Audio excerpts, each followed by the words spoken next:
Welcome to Mind Research Rewired. We unveil scientific truths to transform confusion into clear thinking.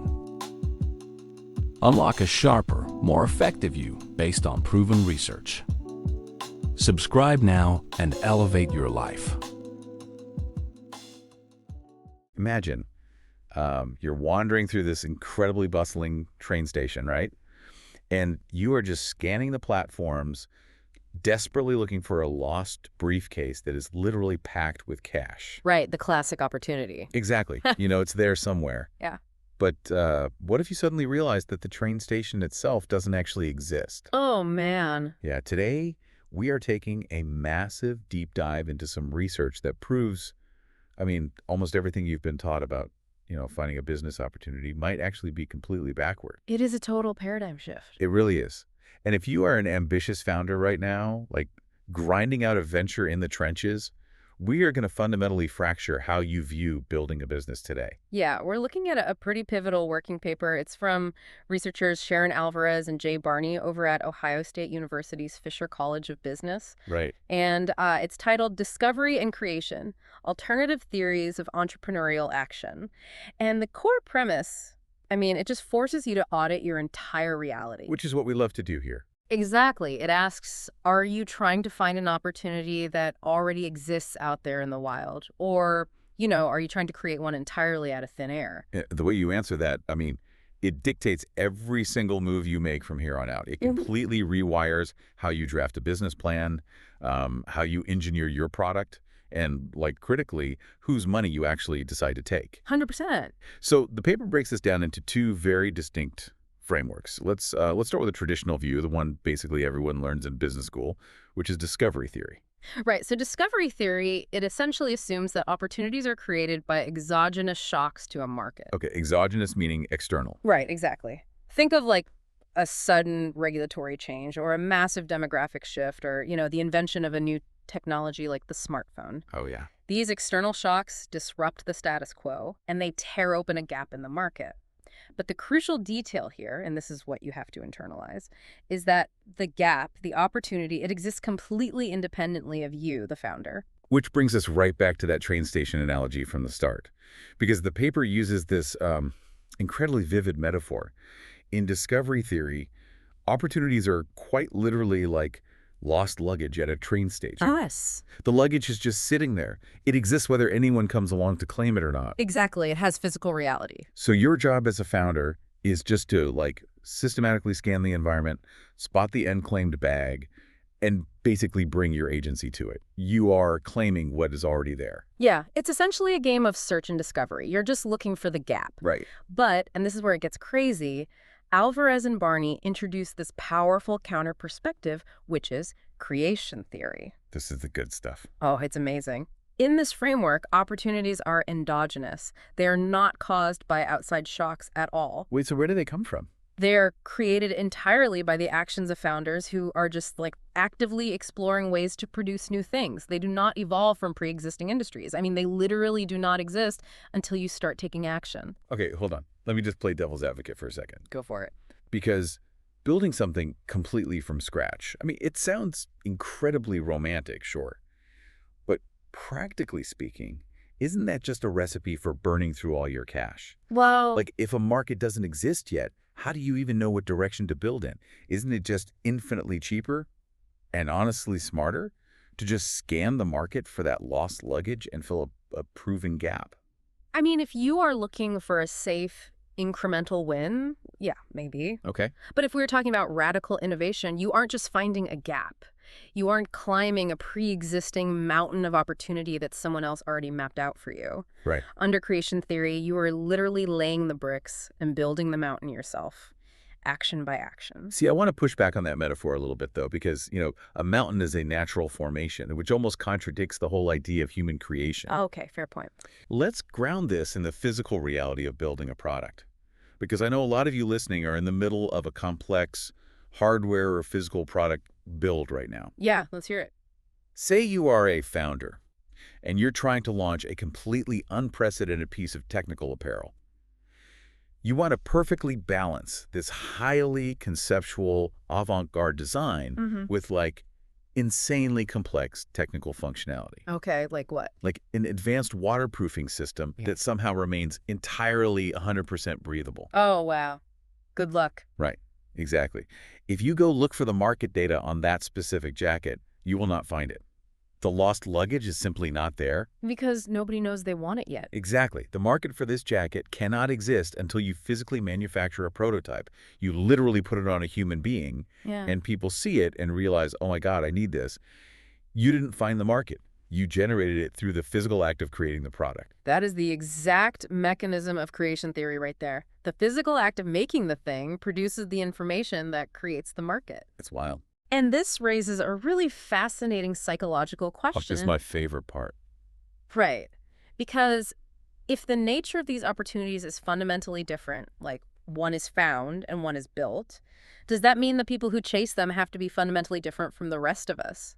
Ah, the classic, are founders born or made debate. We hear this all the time. All the time. And in discovery theory, the assumption is that founders must be inherently different from day one. Because if the lost luggage is just sitting there in plain sight on the platform, why doesn't everyone just grab it? Exactly.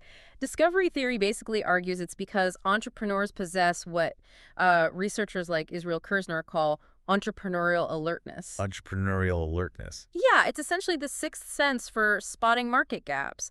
They have like different cognitive schemas or unique life experiences that allow them to just see the luggage that the rest of us are completely blind to. Okay, but I have to challenge the alternative, though, because I interact with these people every day.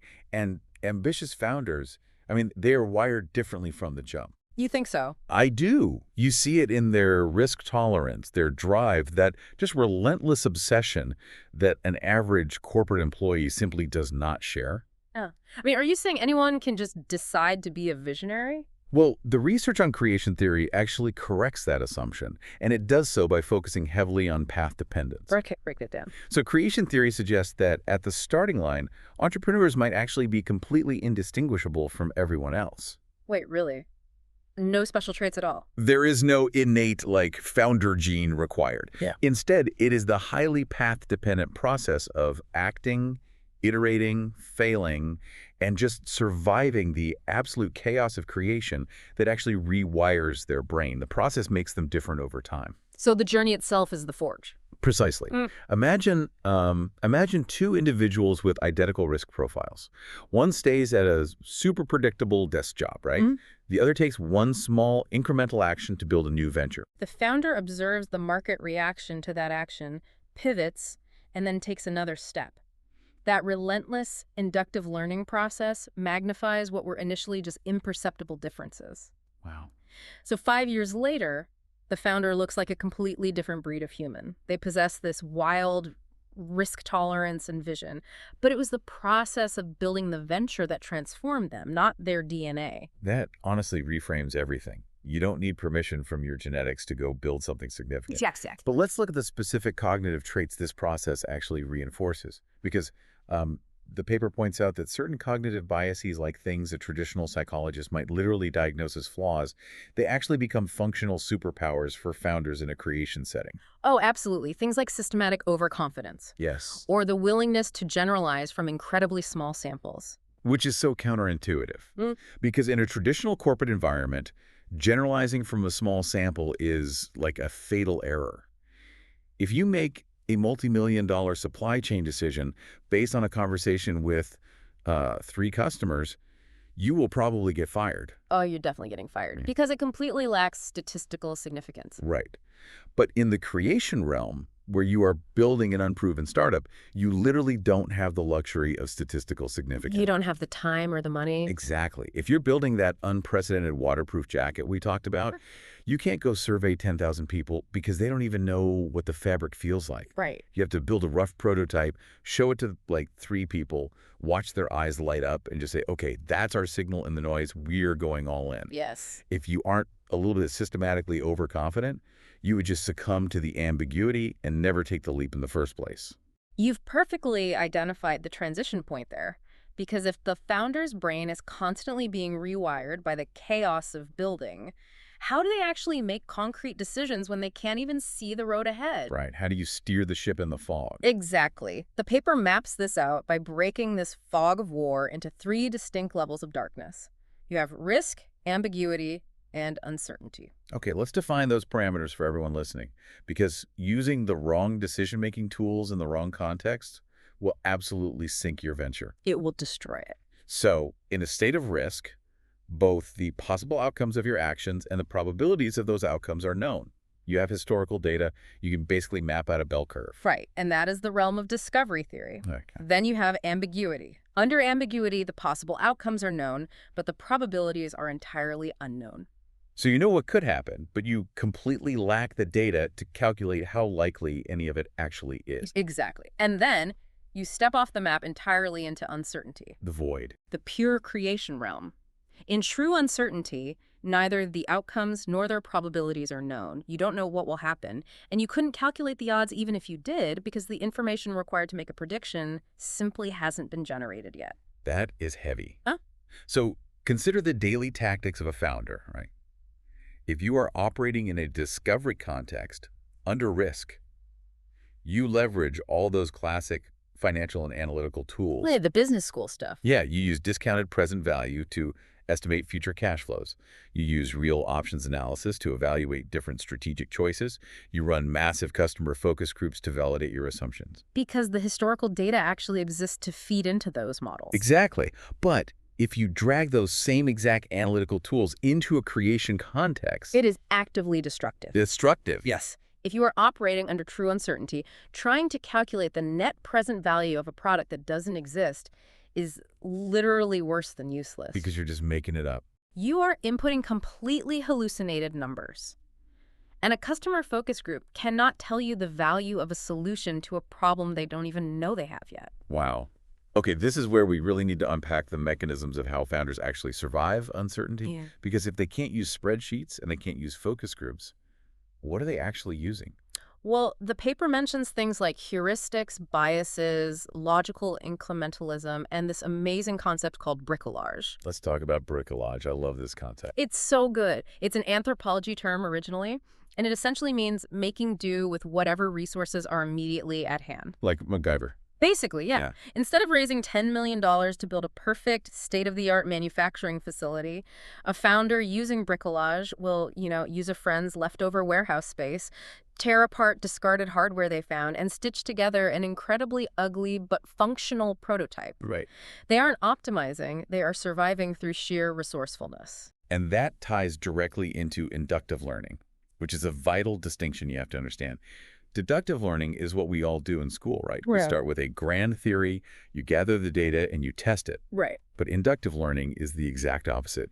You start with a tiny physical action. Say you're sewing a new type of waterproof zipper onto that breathable mesh jacket we talked about earlier. Okay, yeah. You test it, you see the seam completely fails under pressure, and then you let that physical result dictate your next theory. You act first, and you learn second. Yes. That inductive loop action observation theory is literally the only way to navigate when you can't see the destination. I think the best way to visualize this entire difference between Yeah. discovery and creation is to just think about a game of cards. Ooh, okay. If you are in discovery theory, operating under risk, you are sitting at a poker table. You can look at your hand, you can look at the cards on the table, and you can calculate the exact statistical odds of hitting your flush. You just play the math. Right, it's a known system. Exactly. But if you are in creation theory, you aren't playing poker. You are inventing the rules of a brand new game while you are playing it, using cards that literally keep changing color in your hands. That is terrifying. You cannot calculate the odds of a game that hasn't been invented yet. That captures the friction perfectly. And that friction, it becomes incredibly dangerous when we move from this abstract decision-making theory into the hyper-tactical reality of execution. Oh, yeah. Specifically, we're talking about planning and funding. The absolute battlegrounds for any founder. Yeah. Let's talk about the business plan. Based on everything we just discussed about, inventing the game as you play it, is writing a meticulously formatted 50-page business plan just a complete waste of time for a founder? Well, it depends entirely on your terrain. Okay. If you are in a discovery setting, say you are opening a franchise of an established quick service restaurant, and you have to make foundational changes to your business plan 3 months after opening, That is a glaring red flag. Oh, for sure. It means you have incredibly poor planning skills. The market data was available, the luggage was literally sitting on the platform, and you simply failed to analyze it correctly. Right, you messed with the math. But what if you are in a creation setting? And your business plan must change. Must change. Yes. If you are operating under uncertainty and you are constantly redefining your core technology and shifting your target industry and totally reimagining your ideal customer based on the feedback from those inductive learning loops, Yeah. that actually proves you have excellent planning skills. Wow. It demonstrates flexibility, high-level creativity, and the capacity to absorb reality. Clinging to a rigid business plan in a creation setting is a literal death sentence. I feel like that is a massive relief for any founder listening right now who feels like they're like pivoting every single Tuesday. Right. It's not a bug. It is the fundamental feature of creation. But this brings us to what I think is the most brutal reality check of the whole paper. The funding war. Oh, boy. Here I go. Let's say I'm adapting, right? I'm building my prototype through bricolage. Yeah. But now I need capital to keep the lights on. Right. And this is where the clash between discovery and creation just destroys companies. Why? Because traditional banks and venture capitalists heavily prefer discovery settings. The entire architecture of a VC fund is designed to manage calculable risk. They were at the poker game. Exactly. They want to see the market analysis, the discounted cash flow projections, and that massive 50-page plan that isn't going to radically change. They need that so they can overcome information asymmetry and project a safe return for their limited partners. Which creates a massive paradox because every ambitious founder is conditioned to want VC money. Oh, it's the dream. It's treated as the ultimate validation, right? You want the tech press writing about your massive seed round. But taking that capital too early in a creation setting can trap you. Just think about the mechanics of VC funding. You pitch them a specific opportunity. Their investment committee approves the deal based on that specific thesis. Okay. But when you realize a month later, through your inductive learning, that the original opportunity is a mirage, and you need to pivot hard to build a completely different product. Oh. Yeah, the VCs will often block you. Their mandate forces them to make you execute the flawed original plan. They strip you of the exact flexibility that creation requires to survive. That is so dangerous. So if I'm building something completely unprecedented, where the market literally doesn't exist, who actually funds that, if not VCs? The research points to bootstrapping, and what economist Amar Bidet calls FFF. FF. Friends, family, and fools. Friends, family, and fools. I mean, it sounds almost insulting to the investor, honestly. It sounds totally pejorative, but it's actually a deeply strategic classification. How go? Because these early-stage investors aren't analyzing your market data, because as we know, the market data doesn't exist. They aren't betting on the specific opportunity. They are betting entirely on the founder's character. Oh, wow.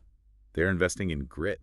Just think about the sheer psychological resilience required to secure a grant or to, convince a family member to part with their life savings for an unproven, highly uncertain venture. It takes guts. You aren't sliding a spreadsheet across the table. You're looking them in the eye and saying, look, I don't know exactly what this product will look like when it's finished, but I promise you I possess the adaptability to figure it out.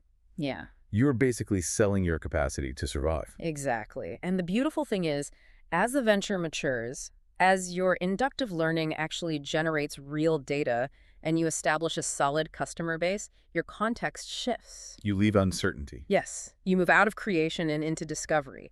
The outcomes become known, the probabilities become calculable, and that is the precise moment you go to the venture capitalists to scale the mountain you have already built. Man, we have covered incredible ground today. We've completely dismantled the assumptions around how opportunities are formed and how the entrepreneurial brain is literally rewired. It's a lot to process. It is, but theory is useless without execution. So we are moving into the Do It Today segment. We are going to synthesize all this research into hyper-tactical actions that you can execute the moment this deep dive ends. Let's get to work. What's first? Action 1. Audit your reality. You need to look at the specific venture you are building right now and ruthlessly define your context. Are you operating in discovery, dealing with calculable risk, or are you in creation, dealing with true uncertainty? Right, because if your product category literally does not exist yet, you are in creation. So act like it. Stop using a hammer to turn a screw. Yes, drop the wrong tool. Throw out your massive customer surveys, Yeah. and please stop wasting your weekends trying to build a perfectly accurate 5-year financial projection. It's totally useless. You are hallucinating data. Act inductively today. Build the absolutely smallest possible piece of the vision, put it in front of a real human being, and just aggressively observe their reaction. Let the physical result dictate your next move. That is so critical, and that leads right into action 2. Stop calculating your opportunity cost and start calculating your acceptable loss. This is perhaps the most liberating mindset shift in the entire paper. Let's break down the mechanics of this because it's huge. It really is. In a corporate setting or a discovery setting, you evaluate a decision by asking, what is my opportunity cost? What future gains am I giving up to take this path? Right. Standard economics. But under true uncertainty, you cannot know your opportunity cost because the future literally hasn't been created yet. You will paralyze yourself trying to guess what invisible gains you might be sacrificing. Exactly. So creation theory replaces that paralysis with this idea of acceptable loss. Before you take your next highly uncertain action, you sit down and you define the exact hard limit of what you are willing to lose if this specific experiment fails completely. And it's not just financial, right? No, not at all. What is the exact amount of time, money, social capital, and personal energy you can literally afford to burn? And if that loss is acceptable to you, you take the action immediately. You just stop worrying about uncalculable future gains. You define what you can afford to lose, you make the bet, you extract the learning, and you keep building. It's about survival. It shifts your entire psychology from trying to predict the unpredictable to ruthlessly managing your downside while maximizing your speed. That is exactly how you survive the fog of war. It really builds an incredibly resilient foundation for all your decision-making. All right, before we let you get back to the trenches, we want to pause and force some vital self-reflection here. We want you to drop into the comment section right now and answer 2 crucial questions for us. Okay, question 1. Look at your calendar and your actions over the last 2 weeks. Have you been acting like a discoverer, just wandering around the platform searching for lost luggage? Or are you acting like a creator, actively using bricolage to build a brand new mountain? I love that. And question 2. What is your exact acceptable loss limit for the big pivot or prototype you are working on right now? Put a number on the capital, put a time frame on the hours, put it in writing in the comments. Let's establish some real accountability within this community. Definitely. Reading how you all translate these theoretical frameworks into the actual physical reality of your startups is always the absolute best part of these discussions. Always. But before we sign off today, I want to leave you with one final kind of provocative thought to chew on. Oh, let's hear it. We talked heavily about how discovery theory is all about scanning the market for data to find a gap, right? Well, look at the rise of artificial intelligence right now. Oh, man. If an AI can instantly scan every single patent, every regulatory change, and every demographic shift on Earth in like 3 seconds, does discovery theory belong entirely to algorithms now? That is a terrifying thought. Will human founders soon be forced entirely into the realm of creation because the AI has already claimed all the lost luggage? Just something to think about while you build. That is a wildly fascinating landscape to navigate. It really is. Look, thank you for grinding on your venture and for investing this time in elevating your mindset today. If this breakdown helped you rethink your strategy or gave you permission to stop playing poker and start inventing your own game, hit that subscribe button and smash the like. Please do. We are constantly digging through the bleeding edge of psychological and business research to bring you these exact kinds of insights. Keep your head up, trust your inductive learning, and get back to building.